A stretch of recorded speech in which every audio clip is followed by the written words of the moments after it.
तर तृणमूल बंडखोरांच्या त्रिपुरातल्या पक्ष प्रवेशावरून खासदार संजय राऊतांनी तोफ धडाडलेली आहे। अमित शहा असे कुठून कुठून पक्ष तयार करतात अशी टीका राऊतांनी केली आहे।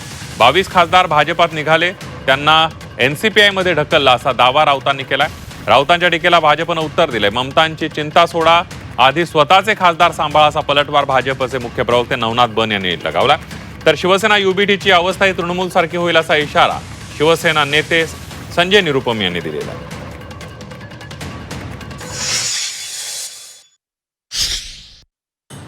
एखाद्या गुलामांना हातापायात बेड्या बांधून बरं का कोठडीत ढकलावं तसं त्या पार्टीत ढकलतात। 22 का 20 जे खासदार आहेत ते भाजपात जायला निघाले होते। त्यांना NCIP नावाच्या कुठल्या तरी एका पार्टीत अमित शहानी ढकलून दिलेलं आहे, विहिरीत ढकलल्यासारखं।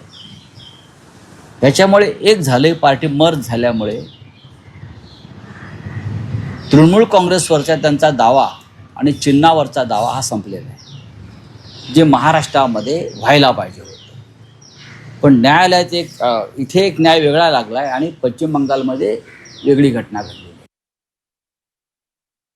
संजय राऊत, तुमच्या पक्षाचं बघा, तुमच्या पक्षातले खासदार तुमच्यासोबत नाहीत, तुमच्या पक्षातले आमदार तुमच्यासोबत नाही आणि तुम्ही गुलामी कुणाची करतायत? तर तुम्ही काँग्रेसची गुलामी करतायत। त्यामुळे तुमची काँग्रेसची गुलामी चालू राहू द्या। TMCचं काय करायचं, आमदारांनी कुठे जायचं, खासदारांनी कुठे जायचं याचा निर्णय तृणमूलचे खासदार घेत आहेत, त्यांना ते स्वातंत्र्य आहे।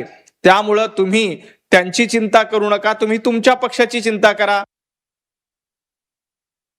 आज ममता बनर्जी और अभिषेक बनर्जी मुंह दिखाने के लायक नहीं रह गए।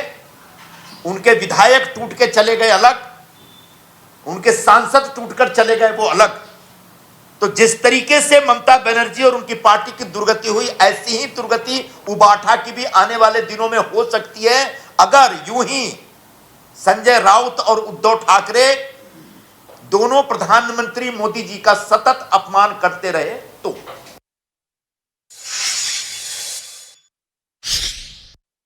शिवसेना आणि राष्ट्रवादी ज्यावेळी फुटले त्यावेळच्या दोन्ही केसेस सुप्रीम कोर्टात प्रलंबित आहेत।